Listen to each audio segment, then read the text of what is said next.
제가 지금 시편을 상고하고 있는 목적은 시편이 우리가 개인적으로 접하기가 참 쉽지 않은 내용이고 시가 이렇게 압축이 되어 있기 때문에 엑기스처럼 되어 있어서 시가 사실 가장 글 중에서 이해하기가 가장 좀 어려운 내용이죠. 시편과 잠언이 이렇게 참 쉽지 않은 내용이라 좀 풀어서 우리가 은혜를 받고 또 중간중간에 이 시편의 내용들이 우리가 지금 살펴보고 있는 룻기와 밀접한 관계가 있고 룻기를 이해하는 데 있어서 이 시편, 특히 오늘 이제 30편 같은 경우에는 굉장히 중요한 대목이라서 우리가 한번 살펴보고자 합니다. 보통 우리가 어떤 교육학에서 이야기를 할 때 이렇게 눈으로 이렇게 쭉 훑어보는 것은 한 10% 기억이 난다고 그래요. 신문을 보거나 책을 보면 나중에 그것을 이제 기억할 때쯤 되면 한 10% 정도, 100개 중에서 한 10개 정도 기억을 한다고 그래요.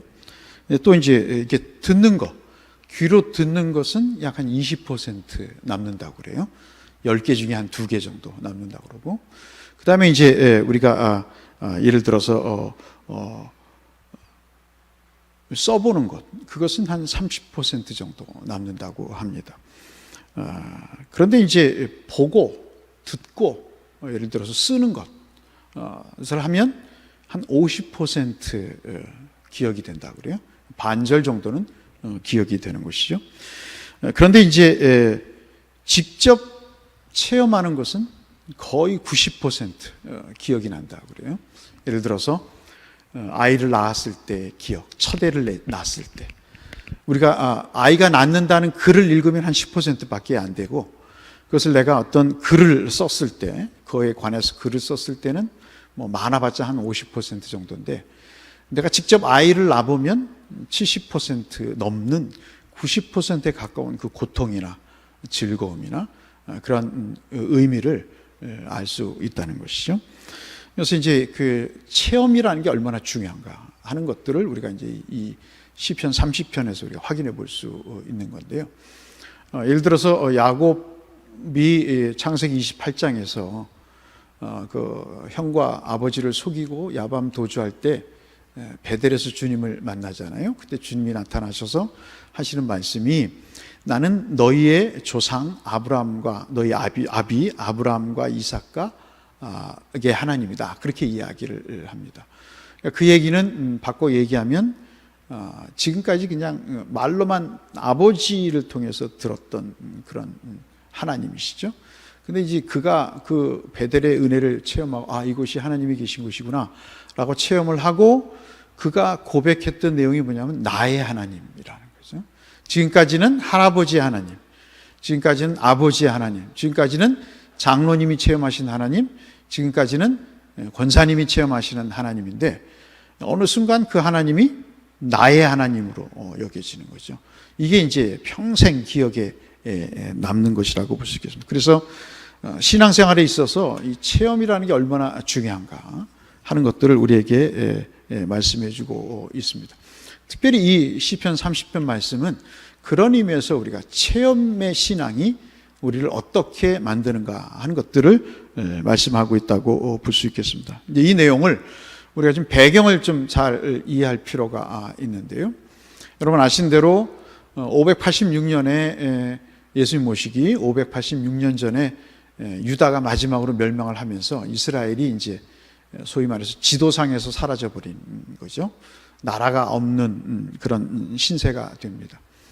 근데 참 하나님이 묘하게도 이 페르시아를 통해서, 다리오 왕을 통해서 성벽을 건축하는 일을 하나님이 하게 하시잖아요. 그래서 포로 이후에 이 성벽과 성전이 건축이 되면서 사람들이 생각을 해요. 왜 우리가 이렇게 나라 없는 서름에 빠졌는가? 왜 우리가 이렇게 생고생을 하는가? 왜 우리가 이렇게 슬픔과 절망 속에 있는가 생각을 해요.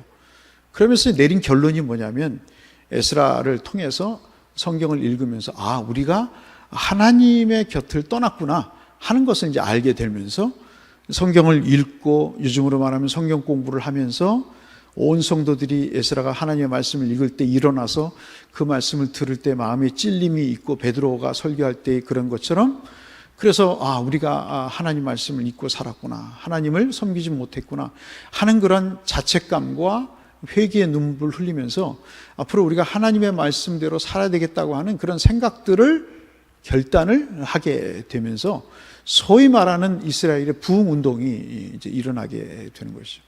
그래서 사람이 하나님의 말씀을 듣고 이 찔림을 받는 게 얼마나 중요한 일인가 하는 거예요. 그래서 오늘도 그런 은혜가 저와 여러분에게 있기를 주의 이름으로 축원합니다.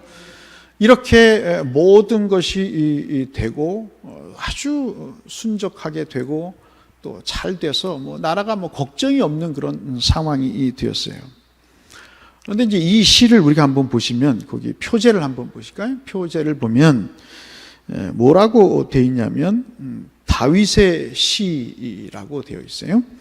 그러면서 성전 낙성가다 그렇게 얘기를 합니다. 이 낙성가라는 거는 아시는 대로 이 성전을 이제 소위 말해서 봉헌을 하고 하나님 앞에 요즘으로 말하면 건축 허가를 받고 말이죠, 입당을 해서 하나님께 감사를 드리는 그런 내용이죠. 그 내용 가운데 어떤 순서가 있어요. 우리가 예를 들어서 임식식 할 때 순서가 있듯이 순서가 있는데, 그 순서가 뭐냐면 하나님이 우리에게 베풀어 주신 은혜를 간증을 하는 겁니다. 과거에 내가 이러이러한 일이 있었는데 이러한 은혜를 하나님이 우리에게 주셨다고 간증을 하는 순서가 있는데, 그 간증을 하는데 누가 간증을 하냐면 다윗이 간증을 해요. 그 간증이 어떤 간증이냐면, 내가 왕년에 이렇게 살았던 사람인데 하나님께서 이러이러한 은혜를 베푸셔서 나로 하여금 이렇게 찬송하게 하셨다 하는 그런 간증을 하게 됩니다. 근데 그 간증을 좀 더 구체적으로 말씀을 드리면, 이 다윗이 죽다 살아나는 그런 경험을 합니다. 우리도 한두 번 그런 경험이 있잖아요. 오늘도 이현옥 집사님 어떠시냐고 여쭤보니까 많이 좋아지셨는데 한 7월 달부터 항암 주사를 다시 맞으신다고 하시더라고요. 많이 좋아져서, 근데 여전히 수면제 없으면 잠을 못 자는 그런 상황이시라고 하는데, 여러분 기억나실 때마다 기도해 주시길 바라고요. 그런 이제 7월 달부터 이제 항암 주사를 맞아서 체력적으로 견뎌야 되는데 이게 참 쉽지 않은 그런 상황입니다. 그런 상황에서 우리가 참 이게 죽었구나 하는 그런 생각이 들 때가 있는 거죠. 의사로부터 판정을 받았거나 시한부 판정을 받아서 당신 6개월밖에 못 삽니다, 이런 이야기를 들을 때는 절망스러운 거죠. 또 간접적으로 우리가 어떤 아는 사람이 질병에 걸려서 죽음에 이르렀을 때 받는 충격 같은 것은 대단한 것이죠. 그러한 하여튼 일들이 있었어요. 그런데 거기에서 하나님 앞에 간절하게 구했더니 하나님이 그 어려운 지경에서 자기를 건져주셨다 하는 거예요. 그러니 내가 어찌 찬양할 수 있겠느냐, 없겠느냐 이야기를 하면서, 나뿐만 아니라 이 나의 간증을 들으시는 여기 예배에 계신 모든 분들, 여러분도 그 하나님을 나와 같이 찬송하기를 바랍니다. 그것이 오늘 시편의 내용이에요. 간단하죠? 그런데 이것을 이제 아주 멋있게 여러분 한번 이야기를 하고 있습니다. 여러분 한번 보시면 스토리는 그래요. 이야기는 그 줄거리는 그런데 여러분 한번 1절을 보실까요? 1절을 보시면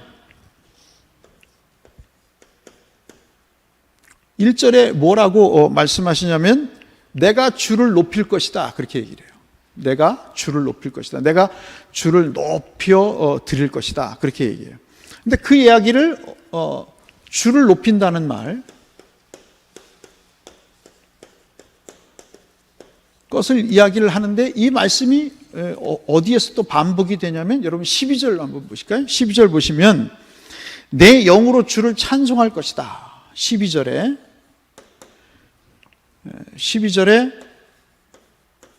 영으로 찬송할 것이다.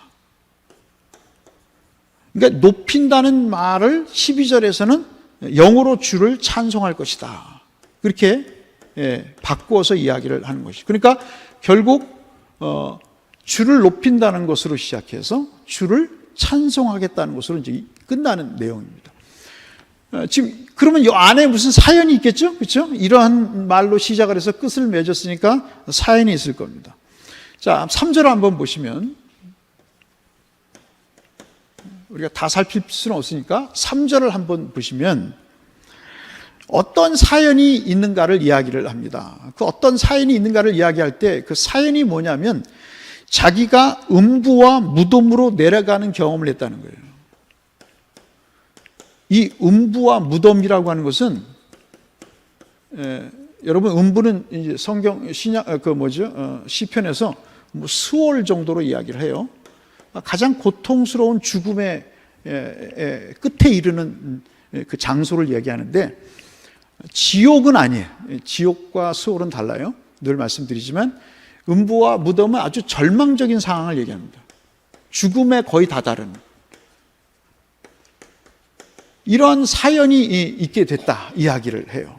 그런데 그 비슷한 내용을 9절에 또 이야기해요. 9절 한번 보실까요? 9절에 보시면 어디로 내려간다고 그래요? 무덤으로 내려간다고 그래요. 그래서 9절에 보시면 여기서 무덤을 얘기해요. 그러니까 음부와 무덤을 이제는 9절에서는 무덤이라고 이야기를 하면서 이 무덤이 죽음의 죽다 살아나는 그런 이제 난 죽었구나 하는 그런 상태가 됐음을 이야기를 하죠. 그래서 어디를 또 보시냐면 5절을 한번 보시면 5절에서 이런 음부로 내려가는 무덤으로 내려가는 그런 절망적인 경험을 통해서 자신의 인생에게 그 닥쳐진 현상이 뭐냐면 전역이라는 표현이에요.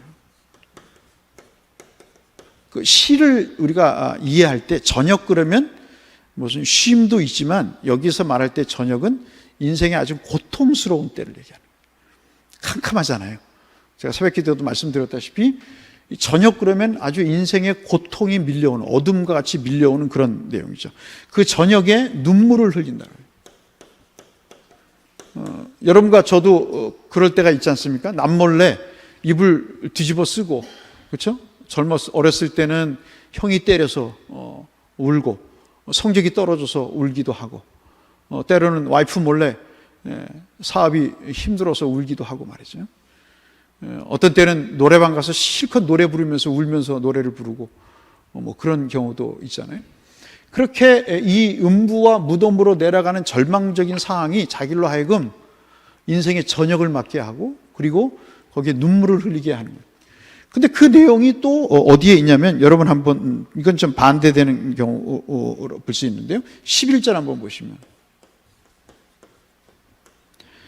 우리가 너무 잘 아시는 말씀이죠. 슬픔이 뭘로 변해요? 춤으로 변하는. 슬픔이 춤으로 변하는 그런 상황을 맞습니다. 그래서 이 9절과 3절과 9절이 또 짝을 이루고 5절과 11절이 이 짝을 이루어요.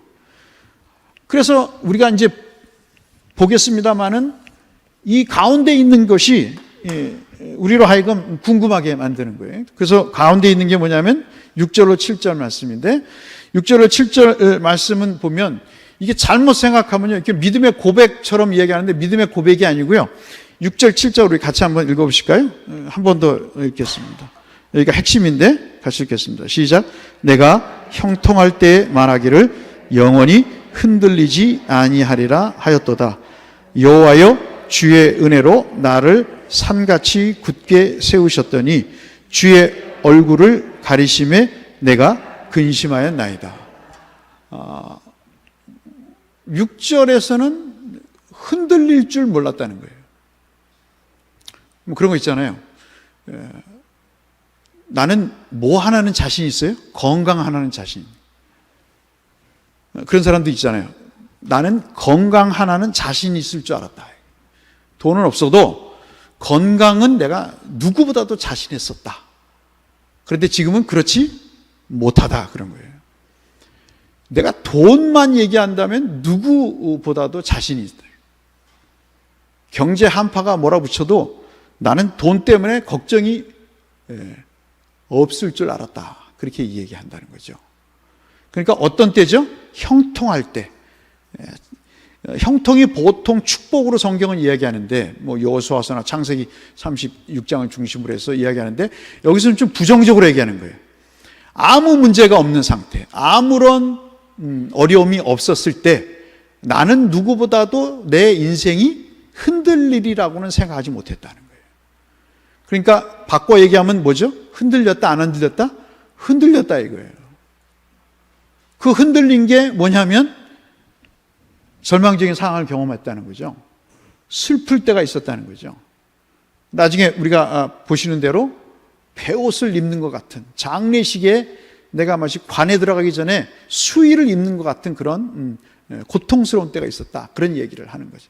그래서 6절에서 7절의 말씀은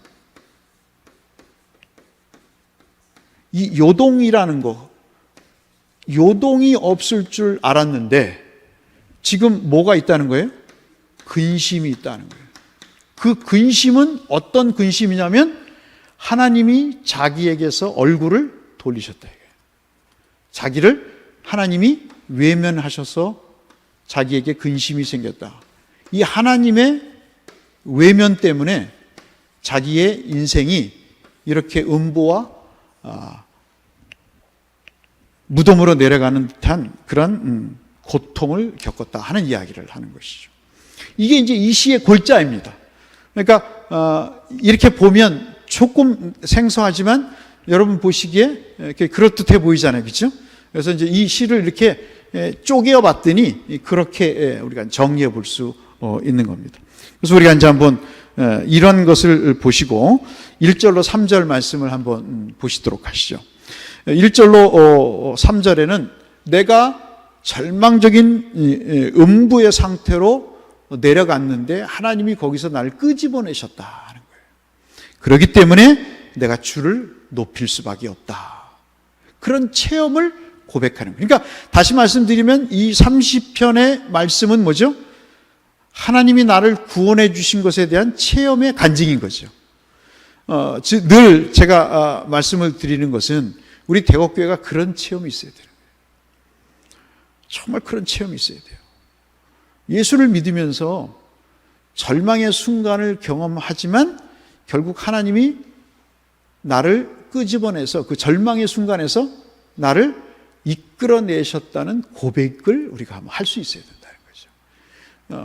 정도의 차이는 있지만 다 그런 경험이 있으실 거예요. 그런데 참 그런 은혜들을 우리가 경험하게 되면요, 사람이 좀 단단해질 필요가 지게 돼요. 사람이 참 믿음의 사람이 되어져요. 그러니까 세상 것 붙잡지 않고 뭐만 붙잡냐면 하나님만 붙잡게 되는 그런 고백들을 하게 됩니다. 그래서 사람이 절대로 교만해지지가 않아요. 사람이 하나님다워져요. 하나님의 성품으로 변하는 것을 볼 수 있습니다. 이 은혜가 있기를 주의 이름으로 축원합니다.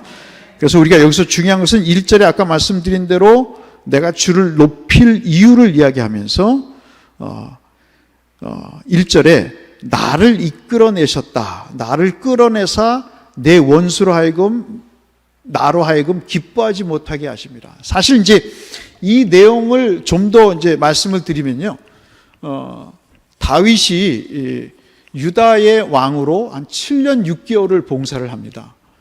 조그만 나라의 유다의 한 두 지파 정도의 나라의 왕으로 왕 노릇을 하다가 팔자에도 없는, 세상 말로 팔자에도 없는 왕의 사위가 돼요.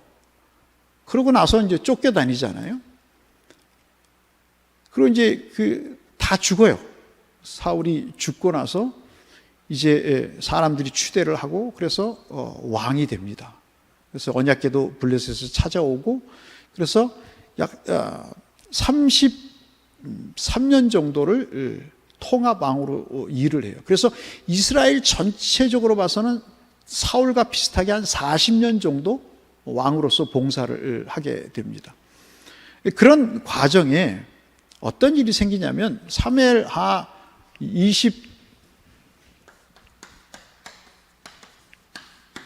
21장부터 24장을 보시면 무슨 일이 생기냐면 사람이 참 그렇잖아요. 그러니까 참 그래서 고난의 때가 좋다는 게 뭐냐면 배가 부르니까요 이렇게 쓸데없는 생각을 해요. 가난할 때는 생각하지 못했던 것, 힘이 없고 약했을 때는 주를 간절히 찾고 주님 앞에 지혜도 구하고 또 명철도 구하다가 이제 배가 부르면요 딴 생각을 하고 딴 짓을 한다고요. 그 딴 짓이 뭐냐면 인구조사를 해요. 인구조사. 인구조사를 하는 이유가 뭘까요? 이 병력이 어느 정도 되느냐 하는 거예요. 그러니까 이제 주님이 영토를 애굽의 북쪽에서부터 시작해서 지금의 시리아, 여러분 아시는 에덴 동산이 있었을 것이다 라고 하는 티그리스강, 유프라테스 강까지, 거기까지 하여튼 엄청난 면적의 나라를 건설해요. 솔로몬 때에도. 근데 다윗의 때 그 징조가 이제 보이기 시작해서 엄청난 영토를 넓혀갑니다. 근데 뭐 그것이 사실이 아니다라고 하는 학자도 있어요. 근데 좌우간 지금의 이스라엘 정도 그 지중해 서쪽 동쪽에 약간 붙어서 있는 나라 정도가 아니라 요르단, 지금의 요르단, 시리아, 뭐 이집트 이것을 포함해서 엄청난 땅에 소위 말하는 제국을 형성을 합니다. 그러니까 이제 사람이 자리를 만들긴 하지만 또 그 자리 때문에 사람이 교만해지게 되잖아요. 먹고 살만하니까 하나님을 찾는데 의지하지 않아요. 그게 참 인간의 묘한 속성이에요. 그래서 어느 날 인구조사를 합니다. 인구조사를 해서 이 자기의 나라를 보존할 만한 힘이 어느 정도 되는가를 외국과 비교를 하고 싶은 마음이 드는 거예요. 근데 주님이 분명히 말씀하셨거든요. 오경에서, 모세 오경에서 야, 병거를 많이 두지 말고 그리고 사람을 의지하지 말라. 이집트의 말이나 병거에 의존하지 말아라. 거기에 신경 쓰지 말아라. 너희는 내가 지켜주는 민족이니까, 내가 먹이고 살리고 입히는 민족이니까 언제 너네들이 군사력을 가지고 나라를 세워갔냐? 언제 너희들이 손에 칼이 있어서 너희들의 삶이 안전해졌느냐? 그런 이야기를 이제 하시는 거예요. 그런데 이 다윗이 그걸 잊어버려요. 골리앗과의 싸움에서 사무엘상 17장에서는 만군의 여호와의 이름으로 나가노라 막 그렇게 주창을 하잖아요. 그래서 이 할례받지 못한 놈을 내가 가만히 안 둘 것이다 하고 하나님을 막 경외했던 그가 사무엘하 24장에 가보시면 사무엘하 24장에서는 아주 엉망이 되어서 인생을 마감합니다. 양을 지키는 목자가 아니라 양을 잡아먹는 목자로 변해버려요. 이게 이제 우리가 잘 아시는 요한복음 10장에 하나님의 선한 목자로서 말씀을 하시죠. 나는 선한 목자다. 그렇게 말씀하시면서 삭군 목자는 양을 버리고 도망가지만 선한 목자는 양을 끝까지 지키고 그를 보호하는, 목숨을 바치면서 보호하는 목자의 얘기를 하면서 어찌 보면 다윗을 빗대어서 얘기를 하시는 거죠. 당신께서는 진짜 이스라엘의 목자이시다. 그렇게 얘기를 하시는 거예요. 그러니까 사무엘상 17장에서 그렇게 선한 목자였던 다윗이 사무엘하 24장 사무엘서 마지막 부분에 와서는 엉망이 되어버리는 거죠. 그래서 우리가 처음 가졌던 신앙을 유지한다는 게 얼마나 중요한가 몰라요. 처음 주님 앞에 가졌던 그 감격, 그것을 우리가 유지하고 발전시킨다는 것은 굉장히 어려운 일인 거죠. 여러분 그렇잖아요. 집사 때 신앙이 좋다가 직분을 더 받으면서 교만해지게 되고 하나님의 은혜를 추구하기보다는 어떤 자리에 연연하게 되는 그런 이상한 일들이 이제 벌어지게 된단 말이죠. 물질이 없을 때는 참 감사하고 그랬던 사람이, 라면 먹고 살을 때는 참 감사하다는 사람이 사업이 잘 되면서부터 주일 빠지게 되고, 그리고 기도 안 하게 되고 말씀 안 보게 되면서 어느 순간 하나님이 확 불어서 가버리실 때 그제서야 천부의 의지 없어서 손을 들고 옵니다. 이런 이제 일들이 벌어진다 말씀이죠. 다윗도 예외가 아니었고 누구도 거기에서 예외가 될 수가 없는 것이죠. 장담할 수가 없는 거예요. 저뿐만 아니라 우리 모두가 다 그런 조짐이 있었고 그럴 가능성이 다 있는 것이죠. 그래서 우리가 이런 말씀을 살펴보는데 그러면서 이야기를 하는 겁니다. 이런 상황 속에서 하나님이 그를 음보와 무덤으로 내려가게 하세요. 자, 그러면서 어디를 보시냐면 5절에 한번 보실까요? 5절 말씀을 우리가 보시면 5절 같이 읽겠습니다. 시작. 그의 노여움은 잠깐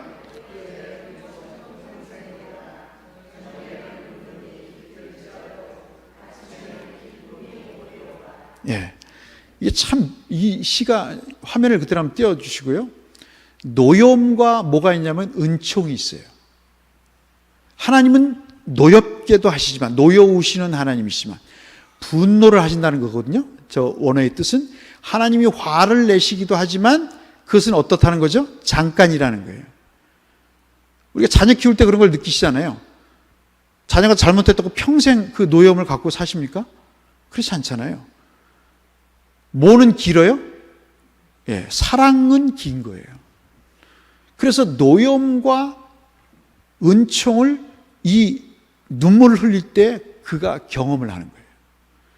그 다음에 저녁과 뭐가 나오죠?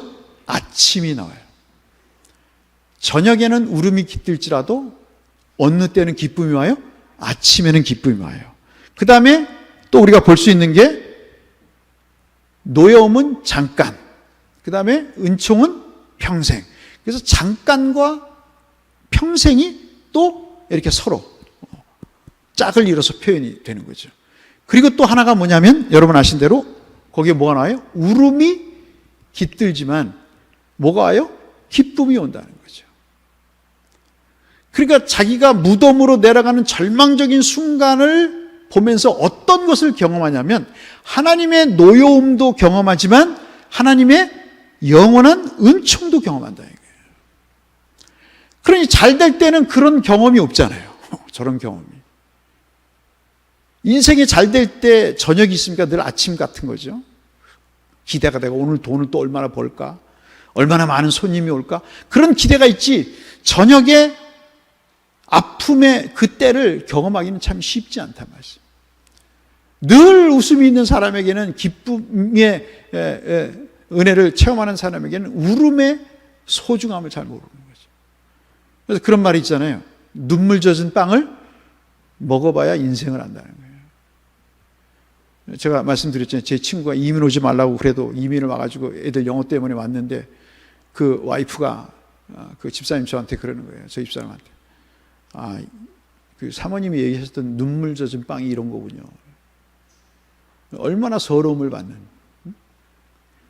사람이 서러움을 받는 게 고통이지만 그게 또 자기를 이렇게 세우는 계기가 되거든요. 그래서 이 5절의 이 짧은 내용에 하나님의 이 균형 잡힌 특히 어려웠을 때 절망적인 순간에 하나님이 잘 되고 정말 잘 나갔을 때는 경험하지 못했던 이 하나님의 두 가지의 특징을 이때 다 경험하게 하시는 거죠. 그래서 하나님이 얼마나 공의의 하나님인가, 하나님이 얼마나 참 기울어지지 않는 균형 잡힌 분인가 하는 것을 알 수 있는 것이죠. 참 이 은혜가 그래서 여러분 5절까지 보시면 참 하나님의 은혜는 묘하다 하는 것을 볼 수 있습니다. 그 다음에 이제 아까 말씀드린 대로 6절, 7절에 이것이 이제 오늘 핵심이라고 말씀을 드렸잖아요. 수렁이라고 하는 것은 형통할 때 자만했음을 얘기하는 것입니다. 자기가 수렁에 빠졌다는 것은 뭐가 잘못된 게 아니에요. 여기서 이 수렁은 여러분 다시 한번 보실까요? 어디를 보시냐면 여러 가지 우리가 볼 수 있습니다만은 여러분 9절 말씀을 한번 보시죠. 9절 말씀 보시면 내가 어디에 내려갈 때라고 그러죠? 무덤에 내려갈 때 나의 피가 무슨 유익이 있으려 하면서 무덤을 이야기를 합니다. 이건 이제 에레미야 선지자의 사건을 염두에 두고 한 말일 수 있겠는데요. 여기서 무덤 수렁을 이야기하는데 깊은 절망을 상태를 얘기하는데 이 내용은 뭐냐면 자기가 어떤 공경에 빠진 게 아니라 6절, 7절에 보시면 아까 말씀드린 대로 자만한 상태를 얘기합니다. 하나님의 은혜를 경험해서 보니까 내가 자만했던 내 스스로 능력을 과신하고 내가 정말 능력 있고 괜찮은 사람이라고 생각했던 그 자체가 수렁에 빠져있는, 무덤에 빠져있는 격이었다 하는 것입니다. 이해되시죠? 어떤 위험에 빠진 게 아니고 내 스스로 나를 자만하게 생각했던 것이 결국 뭐냐면 이 깊은 수렁에 빠져있는 듯한 그런 상태였다는 것이죠. 그래서 다시 6절로 7절 말씀을 우리가 돌아와 보시면, 그래서 하나님께서 아까 보셨던 대로 이것 때문에 근심이 생기고 하나님이 자기에게 등을 돌리시는 것으로 인해서 자기에게 큰 근심의 상태가 벌어지게 됐다고 이야기를 하는 것입니다. 태평스러울 때, 편할 때 나는 하나님의 도움이 없이도 살 수 있다고 생각했던 그 생각 자체가 인생의 수렁이었음을 모른다는 거죠. 그러니까 사람이 잘 될 때는 그걸 몰라요. 잘 나갈 때는 진짜 몰라요. 정말 세상을 얻은 것 같은 그런 자만감에 빠지지만, 그러나 하나님이 그때 등을 돌리신다 말이에요. 얼굴을 돌리사 자기를 외면하신 것을 알면서 뭐가 나타나냐면 근심이 나타나는 거예요. 그러니까 사람의 지혜는 별거 아니에요. 사람의 지혜는 뭐냐면 하나님이 나로 하여금 등을 돌리시지 않도록 내가 하나님을 의존하는 것이 지혜인 거죠. 그런 은혜가 있기를 주의 이름으로 축원합니다. 정말 우리 애들에게도 우리 제자들에게도 누차 당부하는 것이 그겁니다. 공부를 잘하거나 어떤 일이 잘 됐을 때 넘어질까를 조심해라. 그게 굉장히 중요한 내용들이죠. 특히 태평스러울 때, 그때가 우리가 굉장히 조심해야 될 때다, 이렇게 볼 수 있겠습니다. 그래서 7절 말씀은 모든 것이 하나님의 은혜로 이루어졌는데 이것을 알았었어요. 하나님의 은혜로 내가 지금 사업도 잘 되고 공부도 잘 되고 자식도 가정도 직장도 문제 없었다고 알았다가 그 시간이 좀 지나면서 이제 하나님의 은혜라는 것을 완전히 잊어버리게 되면서 이건 다 내가 키운 거지, 내가 잘해서 된 거지, 이렇게 자만을 하면서 하나님이 자기를 언제 한번 떠나실 때 그 밀려오는 근심, 고통 때문에 인생의 무덤 같은 그런 음부의 권세 같은 그런 강한 아픔이 다가오게 된다는 사실을 알게 됐습니다. 그래서 여기는 6절, 7절은 막 부르짖는 소리지만 그 속에서 내가 다시 하나님을 의지하겠습니다 하는 그런 깨달음이 들어있는 거죠. 슬픈 표현도 되지만 그 슬픈 표현을 통해서 내가 잘못 알았습니다. 내가 이제 깨닫습니다. 내가 하나님의 은혜로 모든 것이 이루어졌다는 사실을 내가 다시 한번 확인하게 해주셔서 감사합니다. 그런 의도가 담겨져 있는 것이죠. 그래서 늘 말씀드리지만 이런 깨우치며 참 멋있는 거예요. 믿음 생활을 하면서요, 저는 물질의 복과 자녀의 복보다 더 소중한 게 뭐냐면요, 나를 알게 하시는 그 순간이 가장 큰 복된 순간이에요. 그러면 자식의 복도 물질의 복도 다 주세요, 하나님이. 근데 내 자신이 늘 나만을 통해서, 내 능력을 통해서 이루어질 수 있다고 생각하는 그 교만이 그 사람을 지배할 때 그 인간처럼 불행한 인간이라는 거죠. 참 다윗은 다윗이다, 그렇게 이제 우리가 볼 수가 있는 것입니다. 그 다음에 이제 8절로 10절에 이러기 때문에 내가 어찌 찬송하지 않을 수 있겠느냐. 그래서 여러분 8절로 10절에 보시면 여호와라는 이름을요 3번 이야기를 합니다. 8절에 여호와여 내가 주께 부르짖고 나오죠. 여호와께 간구하기를 그래요. 그 다음에 또 몇 절에 나오죠? 10절에 나옵니다. 10절에도 여호와여 들으시고 내 은혜를 베푸소서, 여호와여 나를 돕는 자가 되게 하셨나이다, 그렇게 이야기를 합니다. 그래서 자신의 죽음이 아무런 유익이 없습니다. 죽으면 내가 어떻게 하나님을 찬양할 수 있겠습니까? 지금 인구조사를 통해서 그거 봐라, 쌤통이다. 네가 그렇게 불신앙을 사니까 하나님이 너에게 징벌을 주시지 않느냐 하고 욥의 친구들처럼 그렇게 원수가 조롱해서 내가 죽음에 이르면 누가 하나님을 찬양하겠습니까? 하는 이야기를 합니다. 그러니까 여러분 다시 보시면 내게 은혜를 베푸소서 나를 돕는 자가 되게 하소서 하는 것은 9절에 내가 무덤에 내려가서 나의 피가 당신 하나님에게 무슨 유익이 되겠습니까? 내가 죽어서 무슨 유익이 되시겠습니까? 나를 살리셔서 내가 주를 찬송하게 할 수 있게 해달라. 그렇게 얘기하는 거예요. 이게 신앙인 거예요. 내가 돈을 잔뜩 벌어서 저 나를 서럽게 했던 인간에게 본때를 한번 보여주게 해달라. 이거는요, 그건 믿음이 아니에요. 믿음은 뭐냐면 하나님, 내가 설사 과정에서 이렇게 자만하고 교만해서 하나님의 은혜를 모르고 살아서 내가 이런 고충을 받지만 하나님 나를 다시 살려주세요. 나를 다시 살려주시면 내가 하나님께 찬양을 하게 하겠습니다. 내가 하나님을 높이겠습니다. 내가 하나님의 이름을 영화롭게 하겠습니다. 그래서 내가 부르는 찬송과 내가 하나님의 이름을, 내가 하나님의 영광을 높임으로 인해서 하나님을 몰랐던 사람들이 하나님을 알게 하고 하나님을 나처럼 찬송하게 하도록 하겠습니다 하는 욕심이 믿음인 것이죠. 이 은혜를 받기를 축원합니다. 저도 이 시를 살피면서 내가 가져야 될 욕심이 그거겠다는 생각을 갖는 거예요. 여러분은 어떠십니까? 어떤 생각을, 어떤 삶의 목적을 갖고 사십니까? 다윗은 특징이 있어요. 죄를 범할 때마다 돌이킨다는 거예요. 근데 사울은 그렇지 않아요. 이게 차이인 것이죠. 이게 하나님이 다윗을 선택하고 사울을 버리는 가장 중요한 결정적인 요인 가운데 하나입니다. 그 다음에 이제 마지막 우리가 10절로 11절 말씀을 보시면 11절에서 12절 말씀을 보시면 이것만 보고 마치도록 하겠습니다. 시인은 다시 한번 자기의 시련을 알려요. 11절에 내가 이러이러한 시련이 있었습니다. 그리고 그것을 기도로 말씀을 드려요.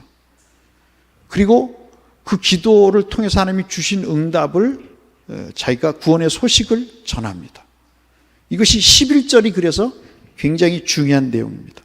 주께서 나의 슬픔이 변하여 내게 뭐가 되게 하셨어요? 춤이 되게 하시며 나의 베옷을 벗기시고 기쁨으로 띠띠우셨나이다. 살아보니 주님밖에 없네요. 살아보니 주님밖에 없네요.